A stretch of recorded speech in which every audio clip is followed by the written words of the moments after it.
Salut et bienvenue dans cette vidéo numéro 2 dans le cadre en fait de notre mini-série de vidéos qui porte exactement sur la réponse à vos différentes questions. Alors comme je vous ai promis la dernière fois, aujourd'hui nous allons parler exactement du cas d'un abonné qui est en Russie. Il a posé la question de savoir comment venir en Allemagne pour faire la formation en soins infirmiers. Moi je viens en Russie, la vie est difficile en Russie, comment est-ce qu'il peut procéder? Alors, je comprends très bien la situation. Je sais qu'il y a beaucoup d'Africains, que ce soit en Russie, en Pologne, en Grèce, un peu partout dans le monde entier, dans ces pays qui ne sont pas souvent, je dirais, dans ces pays qui n'offrent pas souvent une facilité, soit de pouvoir s'intégrer, soit de pouvoir se développer dans le monde professionnel ou bien de pouvoir pénétrer le monde de l'emploi pour se développer. Je sais souvent que ça peut être difficile. Parfois, j'ai eu des appels des gens qui étaient en Turquie et qui voulaient venir en Allemagne parce que la vie était difficile en Turquie. Parfois, ce sont ceux-là qui sont dans des pays vraiment où tu ne peux même pas t'imaginer qu'il y a des Africains. Bon, je sais quand même qu'en Russie, il y a de très très grandes communautés d'Africains en Russie. Alors, comment est-ce que tu peux concrètement faire pour venir en Allemagne en quittant de la Russie? Je pense qu'entre l'Allemagne et la Russie, il y a de très très bonnes relations. Le truc en fait, c'est que je ne sais pas quel est le statut que tu as en Russie. Est-ce que tu es russe? Est-ce que tu es étranger, notamment africain en Russie?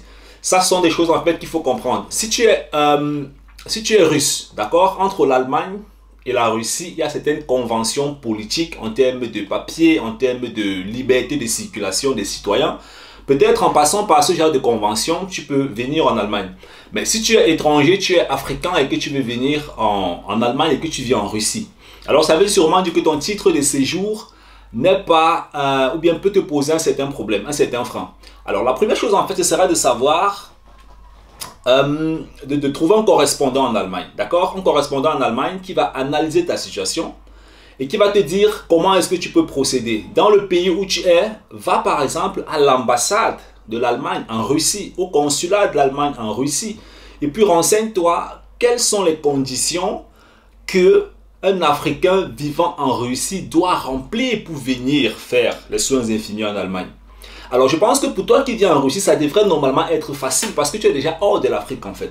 Donc si tu as un correspondant en Allemagne, quelqu'un qui prend tes dossiers et qui te permet d'obtenir une place dans un centre de soins infirmiers, ce sera déjà un très très gros avantage. Je crois que ça c'est le gros challenge en fait qui va se poser en fait sur ton chemin.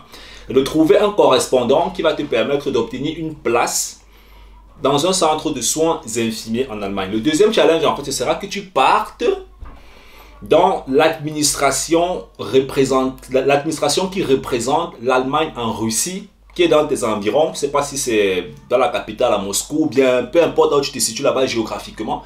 Tu vas là-bas et puis tu te renseignes.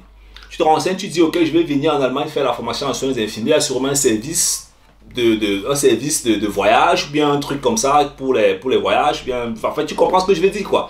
Donc tu vas là-bas, tu te renseignes, tu prends les documents et puis maintenant tu vois un correspondant en Allemagne, quelqu'un avec qui est-ce que tu vas travailler en partenariat pour suivre ton dossier. Beaucoup d'entre vous, vous m'envoyez des messages, vous écrivez, mais vous savez notre chaîne YouTube est en train de grandir et parfois je reçois ces 500, 600, 1000 messages. La vérité en fait c'est que de vous à moi, vous-même vous savez que je ne peux pas répondre à 1000 messages en fait. C'est vraiment difficile de répondre à 1000 messages. Même quand mon assistant te répond à un moment donné, il y a un certain stop. C'est la raison pour laquelle je me donne le plaisir de vous répondre à travers cette vidéo. Ceux-là qui aimeraient vraiment, ceux-là qui prennent leur propre situation au sérieux et qui pensent en fait qu'on peut travailler ensemble. Réservez simplement vos places. Dans la barre de description, il y a des liens. Cliquez là-dessus, réservez vos places. Laissez-nous trouver une solution par rapport à votre propre situation, d'accord?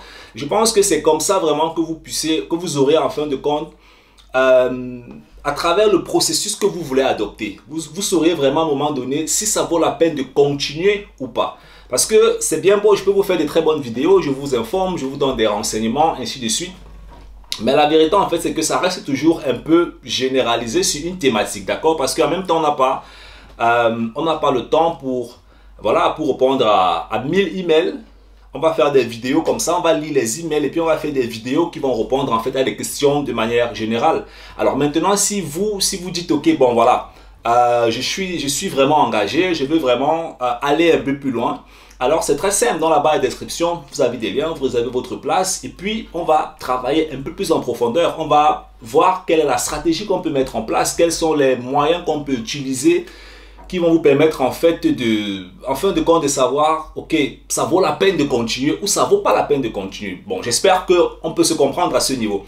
Donc en gros, dans cette vidéo, moi je vais t'inviter à aller vers les organisations qui représentent l'Allemagne en Russie, prendre les informations, chercher un correspondant en Allemagne avec lequel est-ce que tu vas coopérer et qui va implémenter les informations que tu vas recevoir en Russie, en Allemagne pour te donner des feedbacks qui sont importants pour ta propre situation. Et là, tu sauras vraiment si ça vaut le coup de continuer la procédure ou bien si ça vaut pas le coup de continuer la procédure. J'espère que cette vidéo vous a plu. On se prend dans la troisième vidéo. À plus tard.